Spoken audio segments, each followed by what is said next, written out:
9 जुलाई 2025 को राजस्थान के चुरू जिले के रतनगढ़ तहसील के भानुदा गांव के पास भारतीय वायुसेना आईएएफ का एक जगुआर फाइटर जेट दुर्घटनाग्रस्त हो गया। ये हादसा दोपहर करीब 1:25 बजे हुआ, जब विमान सूरतगढ़ एयरबेस से उड़ान भरने के बाद एक नियमित प्रशिक्षण मिशन पर था।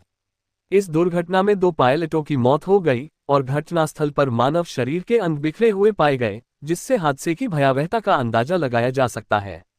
यह इस साल का तीसरा जगुआर फाइटर जेट हादसा है, जिसने वायुसेना के पुराने विमानों की सुरक्षा और रखरखाव पर सवाल खड़े किए हैं। हादसे का विवरण। रक्षा सूत्रों के अनुसार ये Jaguar fighter jet Suratgarh airbase से उड़ान भरने के बाद भानुदा गांव के पास एक कृषि क्षेत्र में क्रैश हो गया। प्रत्यक्षदर्शियों ने बताया कि विमान हवा में असंतुलित हो गया और तेजी से जमीन की ओर गिरा, जिसके बाद जोरदार धमाका हुआ और धुएं का गुबार उठा। स्थानीय लोगों ने इसे मिसाइल विस्फोट जैसा बताया। हादसे की सूचना मिलते ही राजालदेसर पुलिस और प्रशासन की टीमें तुरंत मौके पर पहुंची और क्षेत्र को घेर लिया। भारतीय वायुसेना के हेलीकॉप्टरों सहित बचाव दलों को भी तैनात किया गया। हताहत और प्रारंभिक जांच। पुलिस अधिकारी कमलेश एसएचओ राजालदेसर ने बताया कि घटनास्थल पर मानव शरीर के अंग मिले, जिससे संकेत मिलता है कि दोनों पायलट इस हादसे में जीवित नहीं बचे। न्यूज एजेंसी एएनआई और अन्य स्रोतों ने पुष्टि की कि विमान में 2 पायलट सवार थे।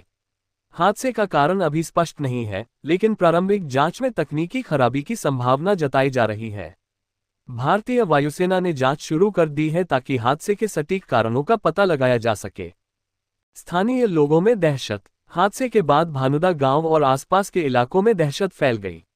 स्थानीय लोगों ने बताया कि विमान के गिरने की आवाज इतनी तेज थी कि आसपास के घरों में कंपन महसूस हुआ। मलबा खेतों में बिखर गया और आसपास के लोग घटनास्थल की ओर दौड़े। पुलिस ने क्षेत्र को सुरक्षित कर लिया और लोगों को वहां से दूर रखा। सोशल मीडिया पर हादसे की तस्वीरें और वीडियो वायरल हो रहे हैं, जिनमें धुएं का गुबार और मलबा साफ देखा जा सकता है। जगुआर जेट और हाल के हादसे। जगुआर फाइटर जेट, जिसे 1970 के दशक में ब्रिटेन से खरीदा गया था, भारतीय वायुसेना की रीढ़ माना जाता है। यह विमान भारत के परमाणु त्रय का हिस्सा है और हिंदुस्तान एरोनॉटिक्स लिमिटेड हाल द्वारा लाइसेंस के तहत निर्मित किया गया है। हालांकि इसकी उम्र 40 साल से अधिक होने के कारण इसकी विश्वसनीयता पर सवाल उठ रहे हैं। यह इस साल का तीसरा जगुआर जेट हादसा है। इससे पहले मार्च में हरियाणा के पंचकूला और अप्रैल में गुजरात के जामनगर में इसी तरह के हादसे हुए थे। वायुसेना के सामने चुनौतियां। हादसे ने एक बार फिर भारतीय वायुसेना के पुराने विमानों के उपयोग पर सवाल उठाए हैं। विशेषज्ञों का कहना है कि नए विमानों जैसे HAL तेजस मक-2 और राफेल की खरीद में देरी के कारण वायुसेना को पुराने जगुआर जेट्स का उपयोग करना पड़ रहा है।